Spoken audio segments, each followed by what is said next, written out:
son nom l'indique, El Hadj Ouba. Assalamu alaikum. Mesdames, Messieurs,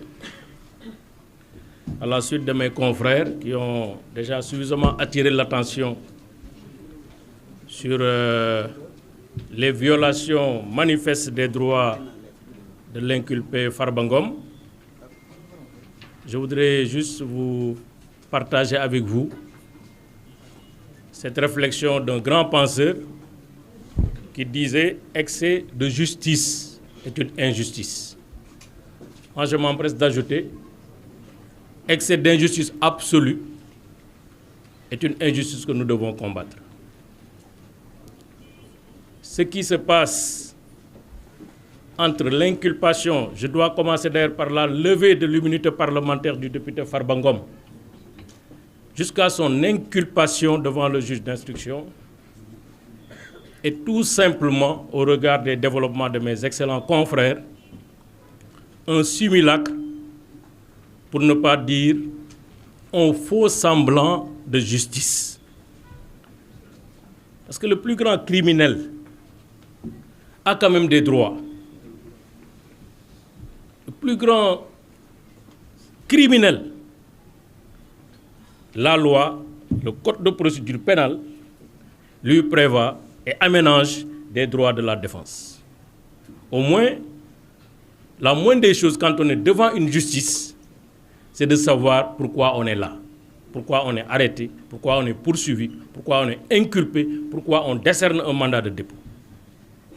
Malheureusement, on se rend compte que ce qui manque dans cette affaire, c'est vraiment en dehors des énumérations. Parce que c'est facile de prendre le code pénal, de lister des infractions. Tout le monde peut le faire, on n'a pas besoin d'être un magistrat pour le faire. Prendre les incriminations, prendre un papier et signer, on n'a pas besoin de faire 4 ans en faculté de droit. Parce qu'on doit faire les incriminations, les faits et les imputabilités. Mais malheureusement, les faits manquent. Les indices manquent dans ce dossier. Le droit en pleure. Parce que, comme ils l'ont dit, il y a une commande politique. Et il faut avoir le courage de le dire. Commande politique enregistrée au niveau du parquet, du ministère de la Justice, mise en œuvre par le parquet.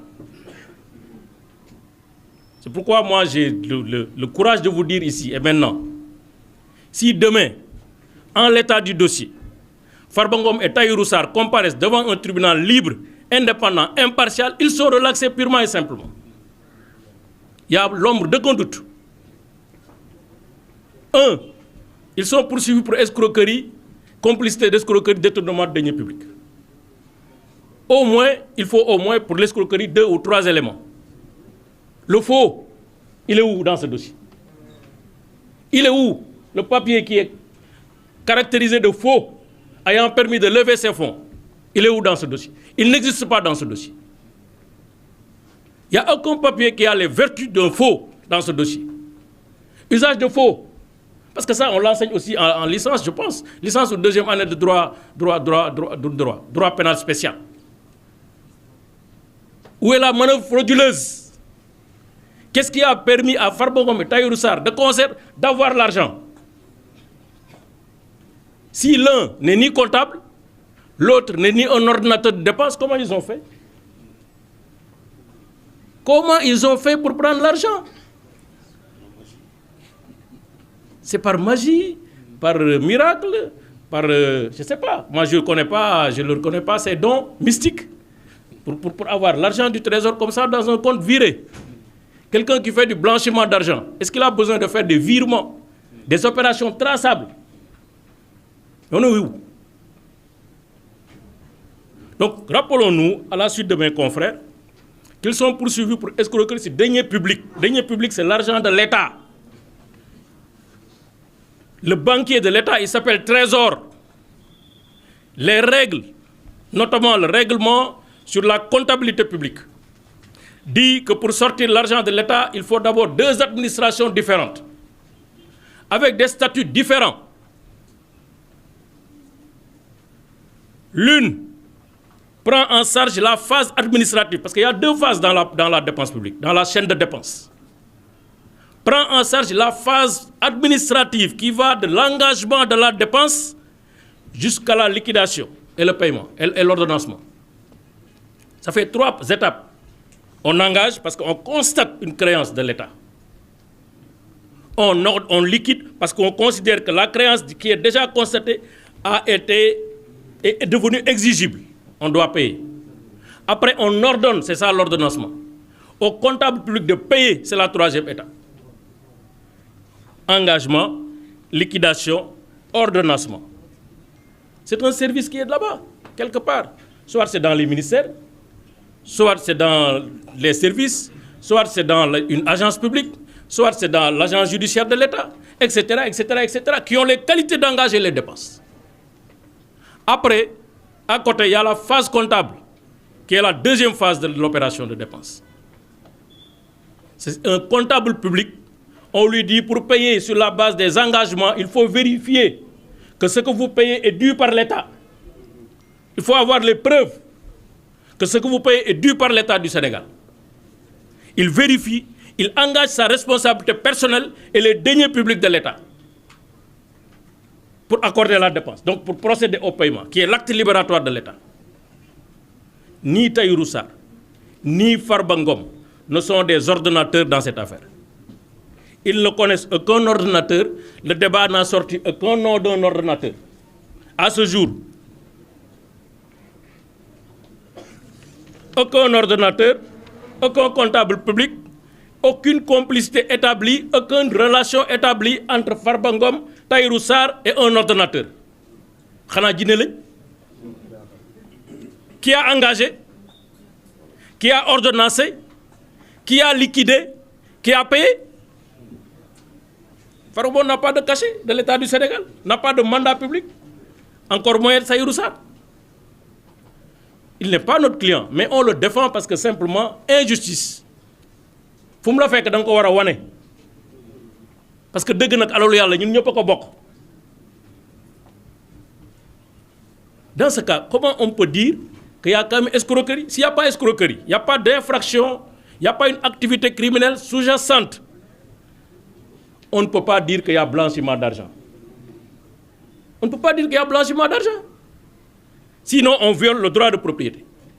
Nous tous, des fois, on nous appelle dans nos banques. On fait un dépôt de 10 millions, 15 millions, 20, mais on nous appelle. Pour dire justifier, on justifie. Ce que la CENTIF a fait, c'est une commande politique exécutée. C'est ça la réalité. Le directeur général a été nommé, le président de CENTIF a été nommé en septembre 2024. 2 mois après, il fait un rapport. C'est clair, c'est un inspecteur des impôts et domaines. On sait très bien ce qui se passe dans ce pays. Il y a une gouvernance de la fiscalité. Il faut oser dire les choses et les nommer. Sinon, nous sommes. En l'espace de 2 mois, un service aussi complexe, vous n'avez même pas le temps de vous asseoir sur votre fauteuil. Vous pondez un rapport comme ça, compilation de chiffres.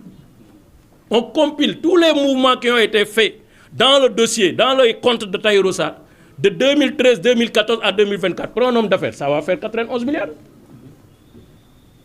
On prend tous les mouvements des comptes de Farba Ngom et de ses sociétés, on fait la compilation depuis 2014 jusqu'en 2024.